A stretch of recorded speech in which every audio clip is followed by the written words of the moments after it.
All right, so nearly finished with the day.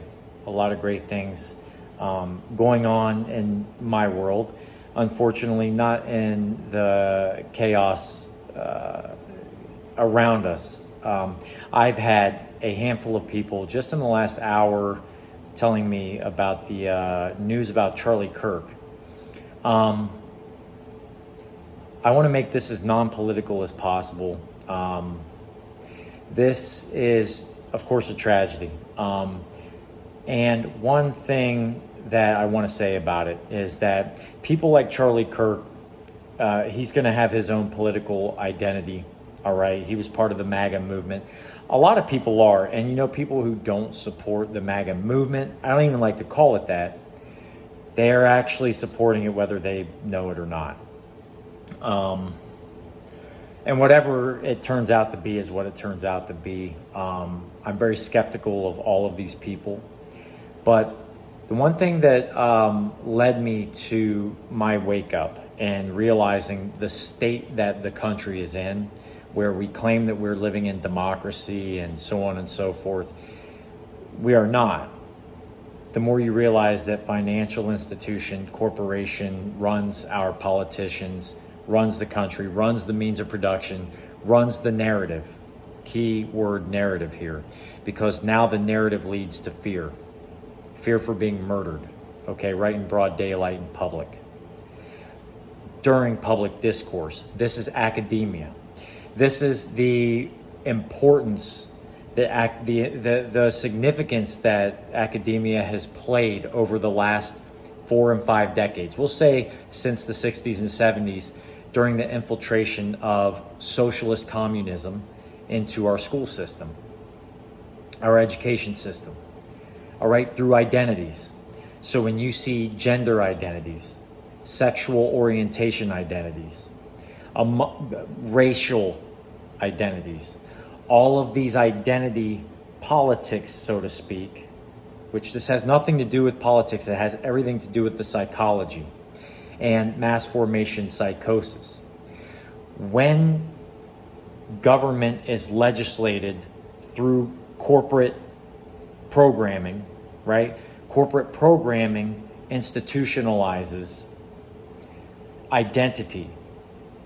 This is why you see it being pushed. And this is why people like Charlie Kirk go out there and they confront these types of policies or these types of behaviors, this type of culture.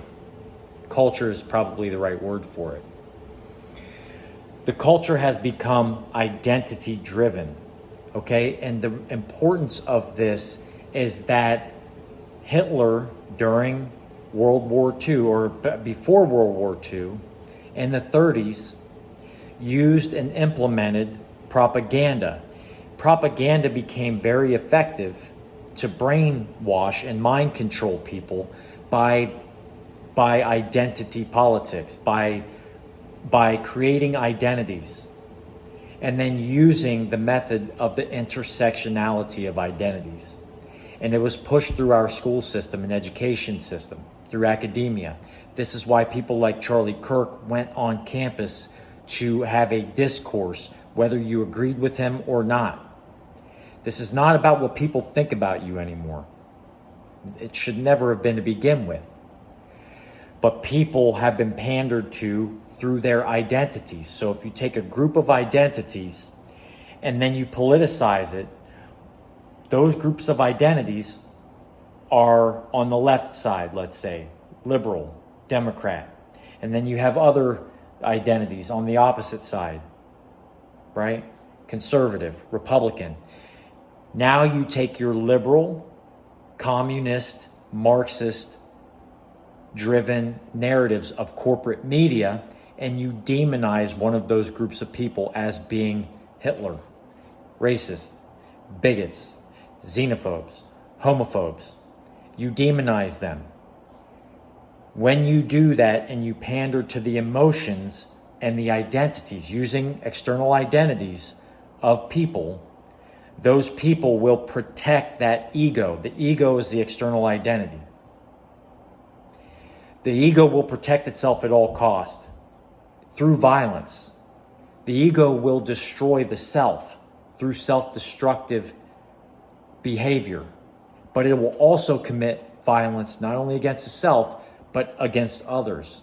And this is what you're seeing. You're seeing mind control. This is nothing new. As scared and as fearful as I want to be about seeing this, it's not a surprise. It's nothing new. But this is the outcome of Marxism. This is what socialism is all about. It's not actually about helping others. It's about pandering to the emotions of people to keep you in a state of emotional vulnerability so that you can be controlled. This is mind control. What has happened here is a form of psychosis. It is mind control. It doesn't matter who was shot, what side of the aisle they're on. This is about mind control. And this is what's happening. This was the agenda of Saul Alinsky. These were heroes to people like the Clintons. You have to put the left and right aside. These people are not liberal or Democrat. They are not conservative or Republican. These people are communists. They seek to control the means of production holistically, and they will do so through violence, subverting the consciousness of human beings. This is what they do. This is what happened during the Bolshevik Revolution. This is what happened in the 30s and 40s in Nazi Germany. And it's right here. That technology of mind control came to this country post-World War II. Investigate the Smith and Modernization Act of 2012 that Barack Obama signed in. Barack Obama was not a liberal Democrat. He was a revolutionary communist. All right, and he subverted his voters. I voted for him in 2008. Okay? And then you realize what exactly he represented. That's what these people are. They subvert your consciousness, and they've got the media on their side. And so when we have all of these identities, identity-driven politics, identity-driven culture, this is what happens. This is how narcissistic and ego-driven America has become. This is why you hear me talk about ultra-consumerism, access to excess. We've become so blinded by the externalization of our expression of who we think we are that we will protect it at all costs, even though that identity of yours is an illusion. It's all an illusion. That external identity does not make you any better than the next person. It makes you no better, especially when it means that you have to resort to violence. That's a form of authoritarianism. Right there. What just happened? You disagree with a person who is using common sense, who's trying to who tries to throw away identity for a second and talk data and facts. And this is what happens. This is the result of Marxism, liberal socialism, because it's not, and this is no shot at liberal socialists. This is the identity-driven politics that pander to people who seek social justice for inequities and inequalities. It's not really about inequalities and inequities. These people need that to be a part of existence. They need inequity. They need inequality so they can continue to keep you in that so that they can control your identity. That is what's happening. This is mind control. And to see this is not a surprise. And if you think this is bad, it's going to get worse. You're going to see this more and more. Every mass shooting you see is a form of mind control. It is. And what that stems from, you have to look back and do research on things like Mockingbird.